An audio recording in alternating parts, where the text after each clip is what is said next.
Basically, DICE has came out, developers for Battlefield 6 have came out and given us a sobering comment about cheaters.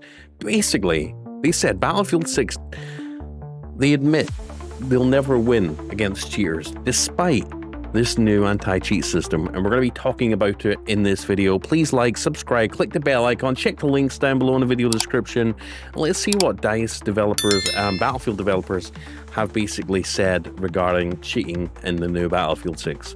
Anyways, so Battlefield 6 devs have revealed that cheaters will still be a problem in-game despite using new countermeasures to help prevent hackers from ruining games. Cheaters have become one of the biggest problems for online shooters. Warzone has spent years trying to clean up its lobbies. Apex Legends players still complain about aimbots and wall hacks in ranked matches, and Battlefield 2042's beta famously had a big cheater problem. I cannot understate how important and how big an issue this has been on other first-person shooter games. I don't know why people cheat. I mean, even the process of cheating, you have to disable BIOS safeguards, all this shady, weird stuff. Cheating just ruins the experience for me. It takes away from the gameplay. You risk getting your account banned. It just sucks. Don't cheat. Please don't cheat. But this...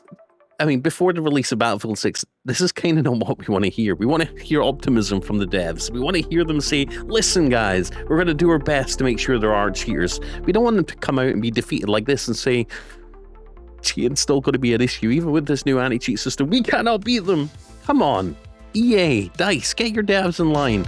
So now as EA prepares to launch Battlefield 6 on October 10th, the developers are acknowledging the fight against cheaters is one they can't fully win. Come on, guys. Battlefield 6 devs can't win against cheaters. Speaking to IGN, Battlefield Studios technical director Christian Bull basically explained how anti-cheat has been a top priority for the team. It has. According to Bull, the new shooter will launch with a system called Javelin, which requires secure boot to play, a feature that only allows trusted software to run when a system starts up. And on top of this, Battlefield 6 has an entire team of engineers and analysts dedicated to reviewing suspicious behavior, banning players, and keeping up with the latest exploits. EA has also formed a separate company-wide anti-cheat group that works closely with the Battlefield team. Again, this is an issue that big games like Call of Duty are still fighting to this day. Call of Duty is rife with cheaters, and they've obviously had their new anti-cheat system. They are actually enabling secure boot or requiring secure boot on their new Call of Duty Black Ops 7 game that's coming out later this year. I don't want to talk about that game. The wall running, the jetpacks, the futuristic, weird, ugly skins. I'm all in on Battlefield this year. Let me know if you are too. But yeah, they are putting a good effort into, anti-cheat systems, but it's kind of weird that they're coming out and saying that, we're never going to be able to truly beat them. However, despite that investment, Bull was realistic about the limits of what can be done. I mean, this is kind of good, I suppose, as well, because obviously Activision always comes out, and they have been coming out lately basically saying, hey guys, we've got this new update to the anti-cheat. It's going to be amazing. There's going to be 100,000 players have been banned and for cheating, and then people jump in after the update's been downloaded and there's still a bunch of cheaters, right? So even big companies like Activision just can't seem to beat them, which sucks. So maybe it's a good thing that DICE has been a little bit more realistic. He says, now, we can never win against cheaters, right? Cheaters will always be there. It's a never-ending cat and mouse game, he told IGN. I can't promise that there will be zero cheaters if you're playing against PC players. That's just simply not possible. But I can say we're being extremely aggressive, and we see this as critical to the success, to the health of the game. Bull added that cheating is much more prevalent on PC than on console, though Battlefield 6 cross-play support means console players could still encounter PC cheaters in certain lobbies. Even with new technology, the multiple dedicated teams, the message from Battlefield 6's developers is clear. Cheating will always be part of the game, and they're doing everything they can to limit its impact when the new entry launches. Let's see what some of the community has to say. I mean, here's the Battlefield 6 beta alpha. With cheaters, wall hacks. Look at that. It's already a thing. Battle seems to be a pretty good deterrent. Use it. Battlefield 3, Battlefield 4, handling the torch to Battlefield 6. Can there just be an option for console players to turn off crossplay with PC players? Just let all the cheaters cheat against each other. Listen, don't throw us legit PC players under the bus, all right? I mean, listen, I am a PC player. I like playing against console players. There's a lot of PC players that play with gamepads, and I think, you know, obviously the PC gaming community is obviously a smaller community overall, and I've seen too many times, you know, crossplay has been amazing for me for a lot of newer games. Before crossplay, you know, PC games would die out. The servers, the multiplayer would die out really fast. It'd be hard to find servers, at least official servers, after a certain point in time, and I can't go back to old games like Call of Duty 4, Modern Warfare, and play multiplayer on those games because there's nobody playing them on PC anymore. Yeah, there's a healthy console community still playing the games. There always will be, right? So it's nice as a PC player to have the option to play with console players, because obviously there's more console players than there is PC players, and it gives me a little bit of hope that I'll be able to play this game for years to come if I love it, and I love it that much. So yes, please don't throw us PC players under the bus. And I've got to agree with DeBayo here on X, who says, imagine paying $70 just to lose to a guy named 420 no scope with wall hacks. What's the point of anti-cheat if devs are already waving the white flag? Oh, no, the comments like this are just sad. PC gamers are the plague of modern day gamers. They cheat, they lie, they manipulate, they mislead, they gaslight. PC players ego everyone over everyone else in the world. I don't agree with that. As a PC gamer myself, I love playing with a mouse and keyboard. It's just what I prefer. It feels a little bit snappier to me. I like being able to, you know, pull up a browser on the side and, you know, do a little bit of browsing.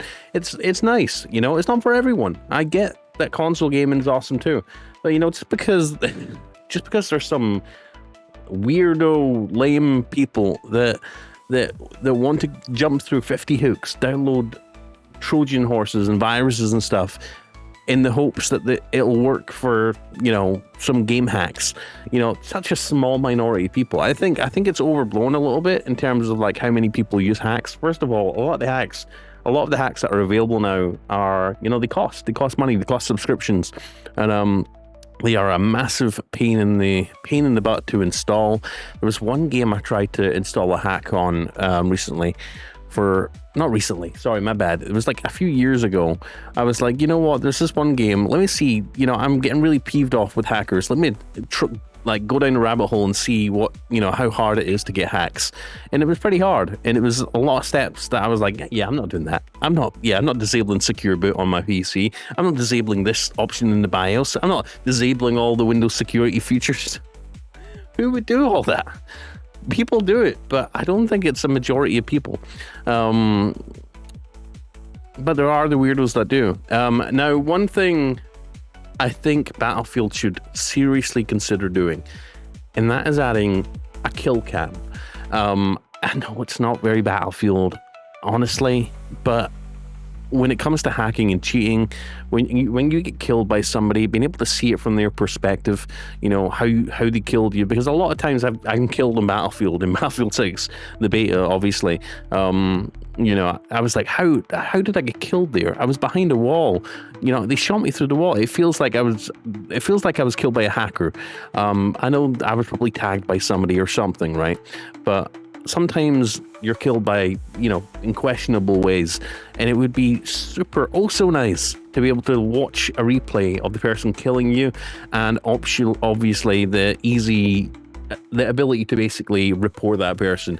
I feel like reporting people in Battlefield is extremely hard because, first of all, you're not getting to see how they killed you. You're only seeing like an outline of them after the fact, and I feel like even like there should be some quick report button, but there's not, obviously. At least none that I could see when I was playing the beta. So if they could just make that easier and give us the option to maybe, I don't know, just, you know, if we do suspect there was some hacking involved, at least allow us to go back after the game and see some sort of like replay. That way we can, you know, proactively try and report somebody for hacking and get someone banned. I think that would be good. And obviously with multiplayer for a game like Battlefield, when games are costing $60-$70, you know, especially games you pay to play, multiplayer, Battlefield, you know, if someone gets their account banned, that's $70 down the drain. I think ultimately we're going to see more hacking on Battle Royale games. Obviously, if the new Battlefield 6 BR game is free to play, which it more than likely is going to be, I think we're going to see more hackers on that, because obviously if they get banned, they just need to make a new account and jump back on and play again. And start hacking again. So yeah, I would like to see a more robust reporting system on the multiplayer side. That way we can get people banned and have them lose a lot of money. But I'd like to see an easier, more robust way in, you know, the Battle Royale free-to-play modes as well. And just seeing all these comments like completely gaslight PC gamers is just sad to see. Like I said, crossplay. I really like crossplay. I like having a larger pool of players to play against. You know, obviously, I think, you know, mouse and keyboard players should obviously more than likely get paired together, and people that play on gamepad with a gamepad on PC should be able to be paired with console players that play with gamepads also. They just need to do a better job of cracking down on hacking and having robust report mechanisms and ways to, you know, go back and review gameplay to make sure, you know, somebody was hacking. Anyways, that's all. Let me know your opinion as always. Feel free to disagree. You know, we are all different people. We all have different opinions. You might be on the side that, you know, you hate PC gamers. You think crossplay should not be enabled. Again, a big part of me enjoying crossplay as a PC player is just because I have a larger pool of people to play with, and it means the game's probably, you know, if I really love the game like Battlefield 6 and then they end up releasing a really trash Battlefield in a couple of years, I'm going to know that there's going to be a good amount of players on Battlefield 6 still with crossplay. So I look at it from that perspective. You know, I'm not looking to try and be better than console players with gamepads. If anything, a lot of these console players with gamepads are wiping the floor with mouse and keyboard players, honestly. So, I mean, look at players like Z-Laner on Call of Duty and whatnot. You know, you can be good and better than a mouse and keyboard player with a gamepad. You just can. It's just how things are these days. The controllers are that good. Anyways, I'll quit rambling. Let me know your opinion. I love you. I appreciate you. Come join me every day, 1 p.m. Central Time on here on YouTube and on Twitch, link down below, where I'll be playing 2042, trying to get through that free battle pass and unlock my Battlefield 6 skins, and also just enjoying Battlefield in general. I know Battlefield 2042 did get a lot of flack. I picked it up in 2021, excited for it. You know, obviously we came off of Battlefield 3, Battlefield 4, and then we had Battlefield 5 and Battlefield 1, which were just, to me, a step backwards. Although, really, I mean, some aspects of them were amazing. I'm not going to discredit Battlefield 1 and 5. I just wasn't a fan of World War 1 and 2. You know, it's present day combat's where it's at for me. And then obviously they announced 2042, and I was like, oh, futuristic. Oh, okay, 2142 was pretty good back in the day. I'll give it a chance. And the large empty maps, the lack of cover, the lack of terrain, the constant just spending half the time running towards a gunfight, getting clapped, and then having to get booted back to the start and having to run again. I just thought the maps were horrible. Wasn't a fan of the gameplay at the time. The bugs, the issues, the performance issues. But I feel like they've turned it around, and I'm loving 2042, especially Iwo Jima. I think has been a game changer. And I love jumping on to 2042 every night now and playing it. So anyways, I love you. I appreciate you. I'll see you next one. You know, you can tell I'm very opinionated on this. I love Battlefield. I've been playing it since the beginning, and, you know, I want to see it successful. And I want to be able to play with console players. I want crossplay to work. I hate seeing us Battlefield fans turn on each other because of freaking cheaters. Anyways, peace out, guys. I'll see you in the next one. Bye. Like, subscribe, click the bell icon, check the links down below. I'll see you in the next one. Bye.